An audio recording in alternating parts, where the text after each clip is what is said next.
Welcome to Massive Late Fee. And now your hosts, Mark and Carol. Well, hello everyone. Welcome back to Massive Late Fee. My name is Mark. With me as always is my wife, Carol. How are you doing today, Carol? Hey, what's up? Not much. It's been a good week here. It is June 3rd, 2000. And we are back again. It's the summer. We're back. It is. We're here to talk to you about our Lord and Savior, Jesus Christ. No, we're here to talk to you about one of the movies that was suggested for us. This is our 298th episode of the what we call the quote-unquote main show overall. Wow. So 298th episode of just the main show. Yeah. We've done like over 700 episodes, I think.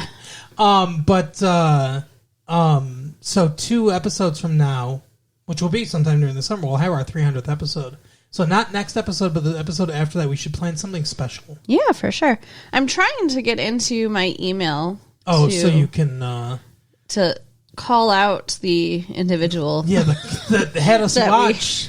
We have to thank for this. The 1997 movie, so it's 3 years old, A Nowhere. What's that song? My computer is crashing. Come up something out of nowhere, man. Know that song? No. So you know who you are. And you know who you are. Oh, I thought you were talking to me. And it felt threatening, and then I realized it was. Then I realized you were talking to her. So we went or him. We went to Blockbuster. Yes, we went to Blockbuster Video, and we rented this thing. What luck! It was in. No one had rented it. I can't imagine how it stays on the shelf.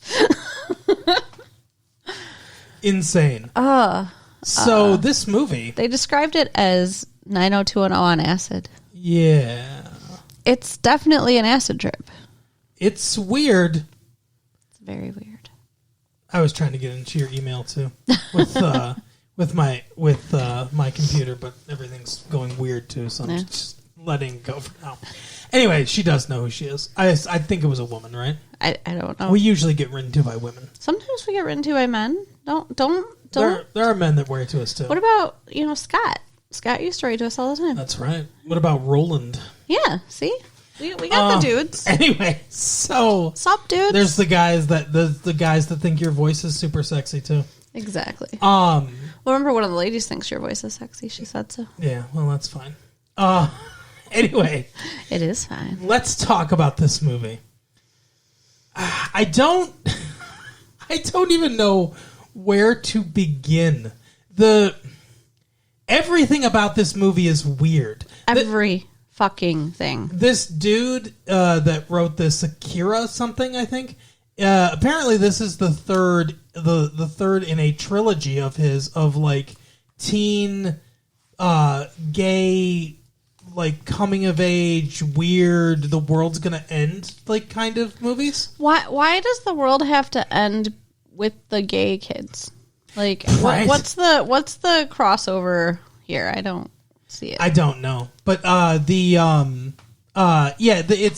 don't know. I did not do like a deep dive. I didn't go into this guy's life or anything like that, so I don't know if he is gay himself or bisexual or whatever. I assume he is. You would assume that. I mean, when the movie is so heavily about gay and bisexual sex. But this guy wrote and directed the 1993 film Totally Fucked Up, and then The Doom Generation in 1995. And 2 years later, he made this. So every 2 years, he unleashes another gem. And a lot of the same actors, like the guy, I think his name's James Duval, the one that plays Dark Smith.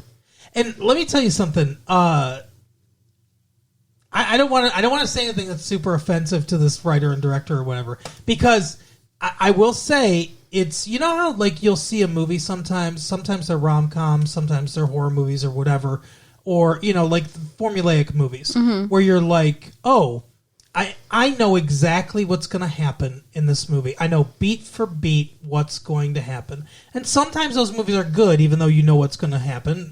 Sometimes, they're bad because you're like, nothing surprising. You could have given me a million guesses, and I never would have been able to tell you what was going to happen next. Well, except for a couple times, I guess. At the very end of the movie, you kind of called the ending. Yeah. But, I mean, in the last, 5 minutes. I kind of called the ending while it was happening. I mean, that doesn't necessarily count. I mean, I didn't anticipate it, but... But, anyway, so I don't want to say anything too, because I do think that this movie, while it's not my thing, shows an artistic vision. Sure. The guy has a clear idea of what he wants to do, and that's great. Does he? I guess. I don't know. Because I didn't have a clear idea of what he was doing while we were watching the movie. It's a muddled movie, and we'll get to that. Tonally, and it is tonally all over the place, and it doesn't work. And it's muddled, for sure. And I don't know what the takeaway from the movie is. I feel like there is one. I feel like there's a message they're trying to convey. I feel like he has something he wants to say, but it's like trying to understand someone that's speaking broken French. Right? Like a language you don't even speak. French. You don't even speak French, and they're not speaking it well. Like a German trying to speak French to you, and you only know English. Like, that's what it reminds me of. It's short. It's got that going for it. Yeah, at least it didn't steal too much of our life. Visually, though, I really liked the movie. It's colorful. There's a ton of color. There's always a lot going on. There was a couple cool scenes in the beginning where the people kind of blend into the wall. I mean, yeah, I did. There's a couple set design things that I didn't love. And I don't know if that has to do with cinematography or what exactly that has to do with, but everyone's bedroom in this movie, aside from, I guess, the girl that, I mean, there's spoilers throughout everything, but the girl that gets raped, besides her room, everyone else's room is some big, weird, empty room. Yeah. With that's you would see it in a music video on MTV or something like that. That makes sense. That's what it makes me think of. But some big empty room with one piece of furniture, a couch, a bed, or whatever. And then usually whatever character's room it is, them plastered on the wall behind them in some weird pose. Was that more than one room? Because I remember Dark Smith had his self holding a gun to each side of his head. And then the black guy, Elvis, he has a picture of him on his motorcycle in his what I assume is his bedroom, which is just a white void with a couch where he gets tied up and spanked. Yeah. And then has sex. Yeah. There's a lot of sex in this movie. Oh, it's a very sexual film. And it's an avant-garde sexual film. So I think that in some ways it's good for people that fall on the spectrum of homosexual, bisexual, somewhere in between those things. There's a whole spectrum of kids out there or young adults that are... because of so much oppression that's been happening. What the fuck is I'm going looking on? at the freaking stuff flying around outside the window. Okay. There's the allergens, those puffy things. Yes. I'm sorry. Cottonwood It's like a snow globe out there. It's mesmerizing. I'm listening to you. So I'm just watching the pretty picture. If anyone wanted to know if Carol resembled a goldfish, she does.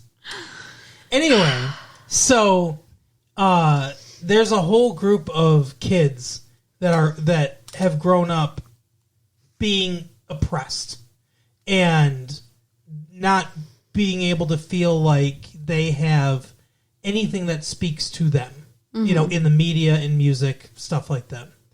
It's nice that a movie like this exists that's like, hey, everyone's weird when it comes to sex. I guess that is a takeaway from this movie. Gay, straight, bisexual, whatever. Everyone has their own weird, little fucking kinks and stuff. And, here they are. Because it's definitely weirdness on screen. Yeah, I mean, the movie starts with Dark masturbating. Yeah, in the shower, which is the way it's filmed, it also looks like, until we actually go into a regular bedroom, but it looks also like he's against a white void. Yeah, well, I honestly, it reminded me of like the shower in a prison movie where like it's this giant empty room. Yeah.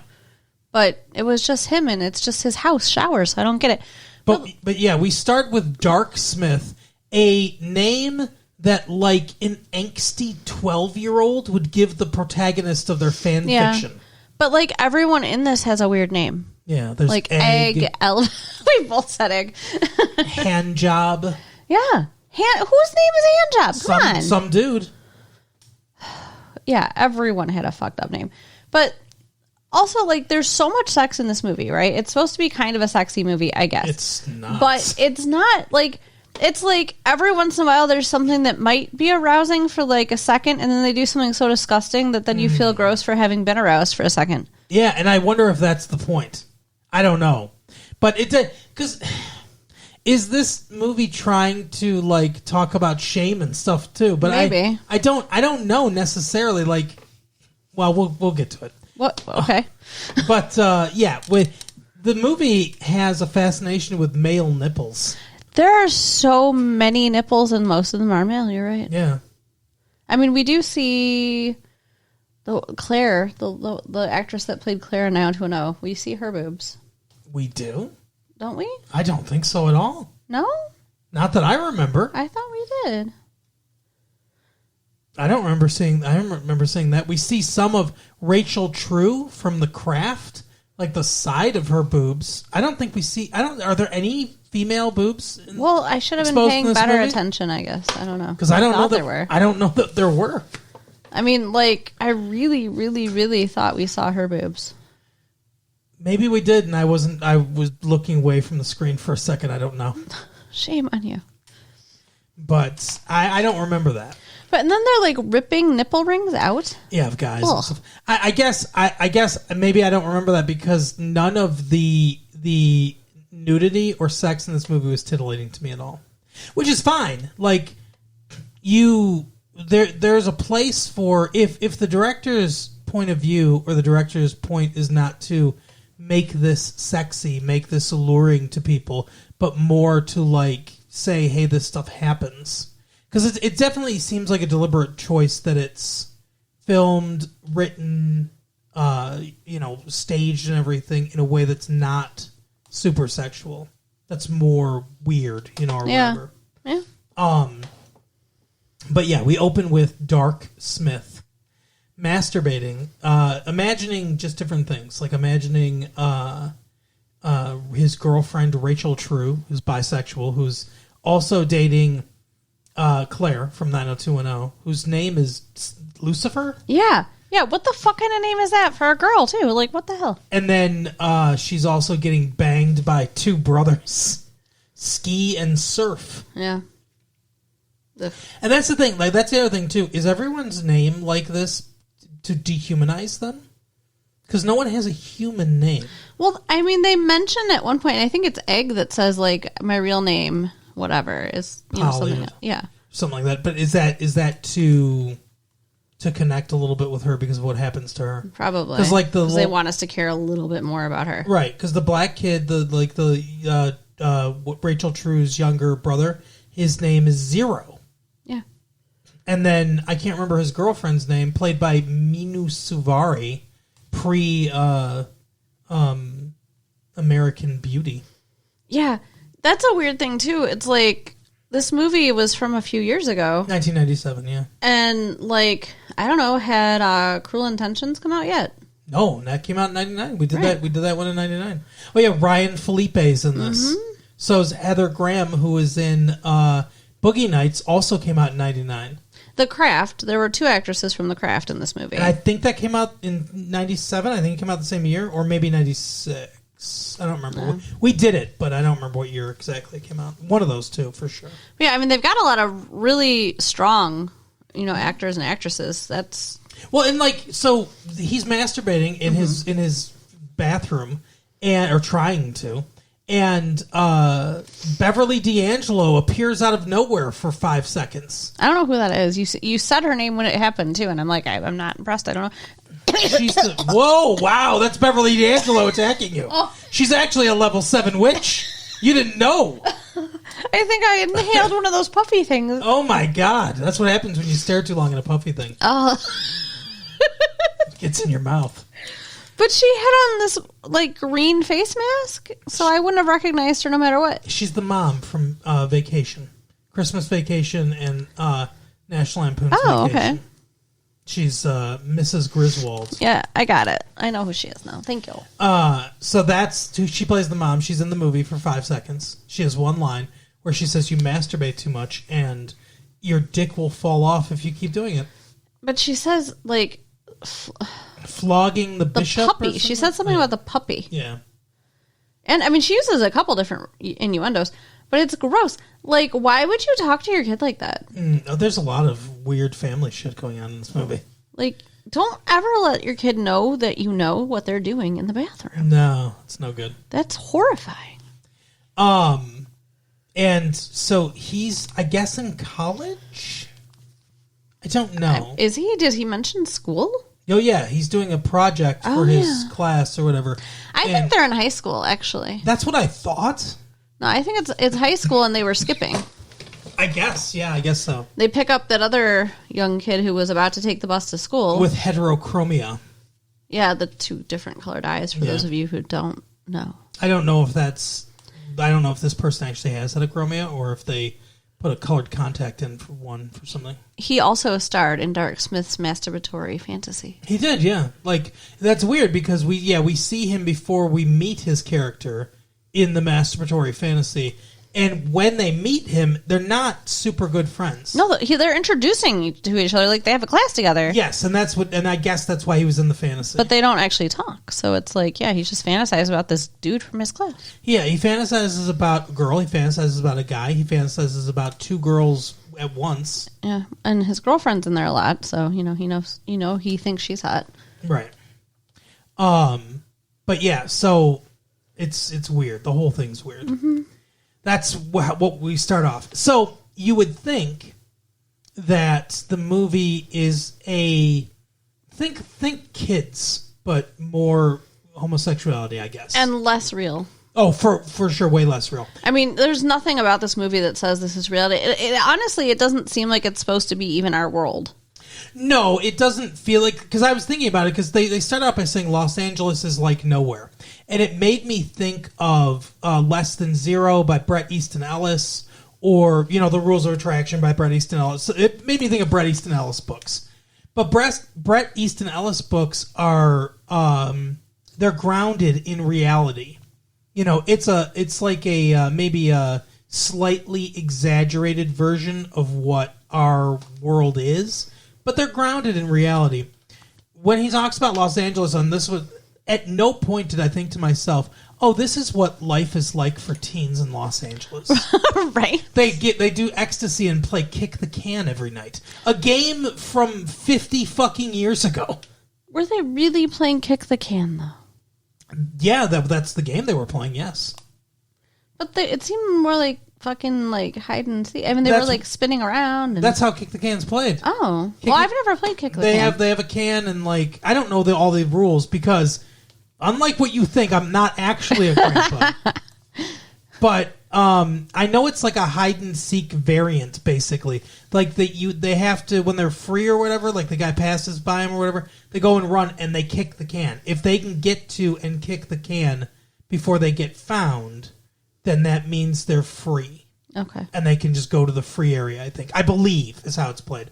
But that's, they went and kicked the can, Claire from 90210 and whoever she was hiding with. Yeah. I think her girlfriend. And then there's some party going on later that they're all on their way to this party throughout the whole movie. At Juicy Fruits.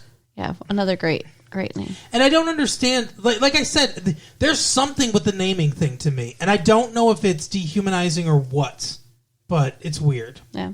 So you would think that this movie is simply a heightened version, like I said, kind of think of like Kids mixed with that Romeo plus Juliet movie. It did visually remind me of Romeo plus Juliet a little bit. Yeah, there's just some Baz Luhrmann in here. Yeah. So like, because there's a lot of color, everything's super bold, and that's a hyper realistic world, Yes. right? So same kind of thing. So you would think that's what the movie is. It's just like that. And then some Valley Girls, played by another 90210 alum, Shannon Doherty, Tracy Lords, the porn actress, and Rose McGowan are all doing a Valley Girl thing, like, oh, I totally, and they're like gossiping and stuff like that. And then a lizard appears out of nowhere and shoots them. And at first I thought, like, oh, they've been killed. And all that's left is their retainers and stuff like that. Which is fucked up. And who wears a retainer all day anyway? Go ahead. I don't know. But apparently what happened is they got abducted.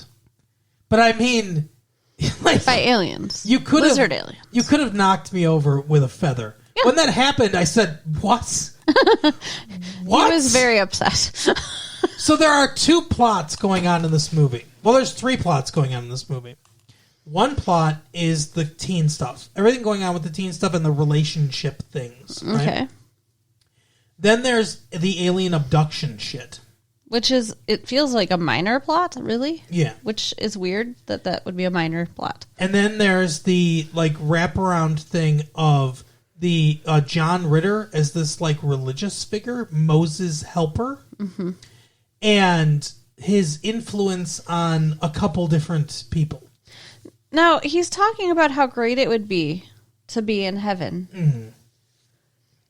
And, I remember my little niece used to talk about, I can't wait to go to heaven. And it scared me. Yeah, it's worrying. Because I'm like, okay, but you need to wait. Right. Like, enjoy, your time, because I don't want her to start thinking about, like, killing herself. Right. And that's where this man's words got people. Yeah, and there's obviously these two different characters killed themselves watching this thing. I guess to go to heaven, but I always thought that you didn't go to heaven if you killed yourself. Well, that's because you're Catholic, honey. Yeah, I guess that's true. But they're obviously saying something. There's obviously something that they're trying to say about religion and oppression of people or manipulation of people or something like that. But so that plot's going on, and the alien abduction plot's going on, and the teen plot's going on, and none of them work together. No. That's the problem with the movie. That's why this movie is so muddled. Could you write a teen, like a gay teen coming of age story that also incorporates alien abduction, like Sure. merging those two, like kind of really disparate genres together? I suppose you could. I mean, they did. But you'd need to be successfully. Successfully. But you would need to be very skilled as a writer to do that. And I'm not trying to be mean, but this guy ain't it. Yeah. This guy's not. You'd have to be a fucking William Faulkner to make these two things that don't go together. And I mean, like I said, it's not like I couldn't do it. It's not like they're probably 99.99999% of screenwriters in the world couldn't do it, but they don't try it. Yeah. And it's so weird and muddled. Like it doesn't. When the abduction happens, and then Mr. Heterochromia also gets abducted. When that also happens, it doesn't add anything to the story. It doesn't, like, maybe there's a little bit of tension, like it feels like a little fearful and stuff like that. You see the lizard and everything, and it's like, oh, that's I'm afraid. I was not afraid. But there's like, I mean, you could make that argument. I'm just gonna put that out there though that did not happen. But there's a plot line with this gang, the Ataris. Oh my god, I almost forgot about that. That goes nowhere. There's plot lines that just go nowhere. Yeah. And I don't like. The story is the weakest part. Oh, the story is by far the weakest part. The actors are good. The actors are somewhat good. Some of them are good. And the like I said, the visuals I think are nice. Can we talk about the rapist real quick? Yeah, let's talk about the rape. So this is weird because this guy shows up. He's only credited as the teen idol. He shows up and walks into Egg urinating in a bath. Like, it's like a single thing bathroom. Another gigantic room. Yeah. That has very little inside of it. Just one toilet. So obviously, like, she failed to lock the door behind her when she went in there to pee. Right. He does say that, yeah. And he just stares at her forever. Yeah, it's really weird. But, like, they're both making eye contact. And it's like you can tell, like, they think each other is hot or whatever, which is a weird thing to have happen when girls sitting on the toilet. Yeah. So he invites her to go on a walk. Mm-hmm. And everyone's like, oh, my God, it's this fucking guy. Oh, it's this guy or whatever. And the only hint that we get of who this is Christina Applegate, who is, for some reason, slumming it in this movie, goes, and she's acting circles around a lot of the other people in that she's with. Like, these people aren't, like, slouches necessarily, these actors. Some are better than others. But she's, like, she's a real actress. Like, she's... I know she was just Kelly Bundy or whatever, but she's got range. Like, she's really good in this. Mm-hmm. But she says to one of the other characters, have you ever seen Baywatch? So I looked it up, because we don't watch Baywatch. And this guy was on Baywatch. Yeah. The actor. So, yeah, that begs the question. Is he supposed to be playing himself? And they don't want to call him that. Whatever, but like, it's really weird to be playing a version of yourself. He's obviously playing some version of himself. Mm-hmm. It's really weird to be playing a version of yourself that beats, abuses, and rapes a girl. Like, what the fuck? And one thing about the scene itself that really bothered me is, why are we acting like she's an idiot? Like, I mean, maybe she's supposed to be an idiot. Mm. Is she? I don't know. Because I don't know anything about her character other than she doesn't lock the door when she goes to the bathroom, and she goes on walks with strange guys that are in Baywatch. And goes back to their house and drinks with them. So, I mean, not great, or a hotel. She goes to a hotel, I think. There was somebody knocking on the door. Saying, housekeeping, So she went to a hotel and was drinking with a celebrity who she just met. All not great choices, not to victim blame. No. But when they're making out and she pulls away and says, wait. She doesn't even say she's not going to... She just pulled away, like, maybe she has to pee. Mm-hmm. Maybe she just like, hey, slow it down. Maybe I don't want to be touched like that. Mm-hmm. And he just hauls off and smacks her. Immediately. And then he's like, this is what's going to happen. And it's very obvious you're about to get raped. And yet she says, what are you going to do with me? What do you think he's going to do with you? Yeah. Why? Why are they going to make her that stupid? I don't know. I didn't like him banging her head into a table either. But at least connect the dots. We are strongly anti-rape. Yes. Just so you guys know.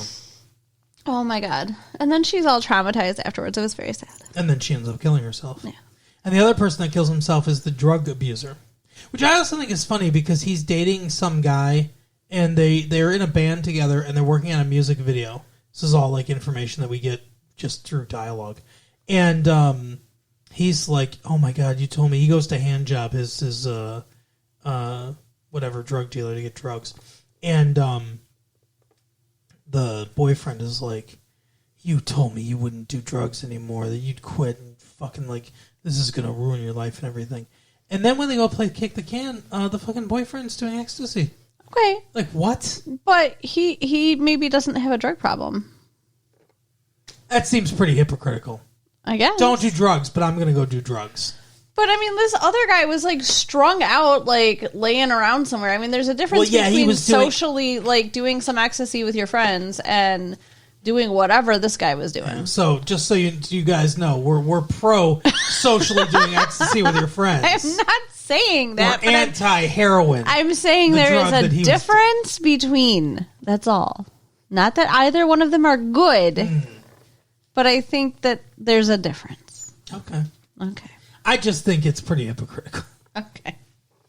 But I assume that there's something that the director's trying to say there with these two characters are damaged, and they're the ones that end up getting brainwashed, I guess, to kill themselves. Yeah. I don't know exactly what's going on. And like, What's John Ritter's end game?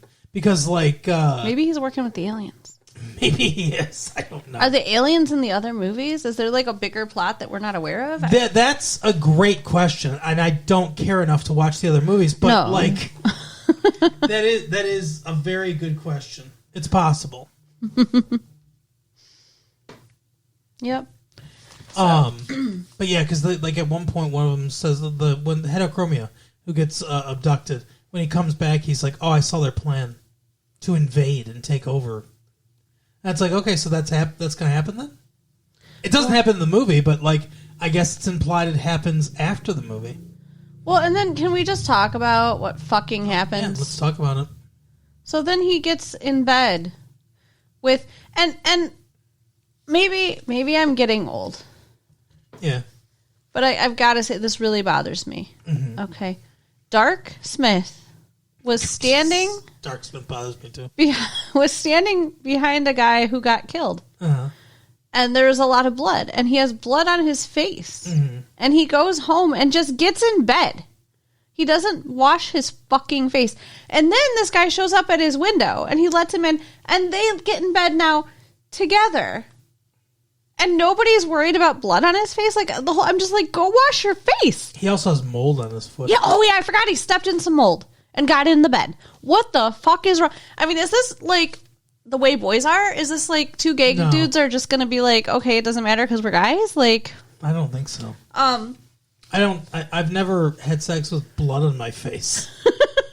but so they're snuggling in bed, and then the guy starts like having a seizure and explodes, and this is what Mark guessed would happen, and the alien's now in bed with Dark Smith. Well, it's a bug alien. Yeah. Instead of being lizards, bugs, what the fuck? Yeah, they're not related. They're gross. Sure. Yeah, it could have turned into a carrot cake. Would have been the same thing to me. And then it says, "I'm getting out of here." Like it fucking talked. Yeah. The whole thing's weird because like the reason I predicted it is because it looked like the movie Alien. When he starts like, I was like, it reminded me of that scene from the movie Alien where the alien bursts out of the guy's stomach. And that's what I said. I was like, the alien's going to fucking burst out of him or whatever. It's weird that he was himself. First of all, Dark is all talking about because his girlfriend goes to bang two fucking brothers, and he's sick of dating this girl. It's getting like passed around and shit like that. Yeah, she's like, I just want to, put all the love and sex out in the world that I can. And are we supposed to agree with that statement, or are we supposed to be like, that's weird? I feel like it's a personal choice. I guess. I don't think they belonged in a relationship because he wanted a commitment and she didn't want to give it. I mean, and he's like, I just want someone I can like lay with and be with and like blah blah blah. Hold me, right? And so then Heterochromia appears at his window, comes in and everything. They snuggle together, and Heterochromia is saying the same thing. He's like, oh, I just want to snuggle and be together and like single person relationship, no aliens. And then the alien bursts out of him and destroys him. Awful. But so, like, how is he... I guess it's like the movie Alien. He was still him. This thing was just growing inside him. It just grew really fast, I guess. Really fast. Because it was giant. It was the size of him. Yeah. It looked like a cockroach. Yeah. Ugh. And then, like you said, the cockroach was like, I'm getting out of here, and left. Is that the alien takeover plan? Is to embed these bugs into people, have them explode, and then come out? Oh, maybe that's why they were getting abducted, so they could be implanted and take over. Maybe, I guess. I don't know. Why not that means Tracy Lords and Shannon Doherty and Rose McGowan are going to explode, too. Why not just put them on the ground, and why do they have to go in and explode people? I don't know. Denise Richards is in this movie for 5 seconds, too. I like her a lot. Yeah. Yeah, she wasn't in it much. Not enough No? to justify watching it. Yeah, so... That's how the movie ends. Mm-hmm. And I don't know what we're supposed to do with that. No. Nope. But I think we've talked about a lot of weird shit that's happened. To me, the weirdest thing is the twins. Oh God, yeah. So they established that apparently these twins have some fucking psychic connection to each other. I don't know why, but like, she's like, "Oh, my hand itches," and one of her friends is like, "Where's your twin right now?" Why the fuck would that be a question? Someone says their hand itches, and it's like, "Oh, well, you must be feeling your twin." What? Yeah, that's weird. So the girl with the big boobs, her twin is Ryan Felipe, who's hanging out with Heather Graham, and he gets his this movie also obviously has stuff to say about like pop culture, I guess, too, because the person playing the psychic or whatever she is what's her name from The Facts of Life. I don't know. The caretaker. I can't even picture her. Girls. Yeah, I can't even picture her. The redhead. Okay. She was on Different Strokes. She was the stop shaking your head at me. I'm done talking. Sorry. She was the housekeeper, and then she was on The Facts of Life. Okay. Ray, I think is her last name, something like that. Anyway, so she's from TV shows of old, right? And then the guy that kills himself, the drug dude's parents, is Eve Plum and Christopher Guest, who were Bobby and Cindy, I think, on the Brady Bunch. Okay. So, and John Ritter's on there from Three's Company. Yeah. So obviously there's something going on with that. Yeah. I don't know what, but maybe they just want to employ old actors. Who knows? But anyway, so he's getting his palm read. That's why her palm itches.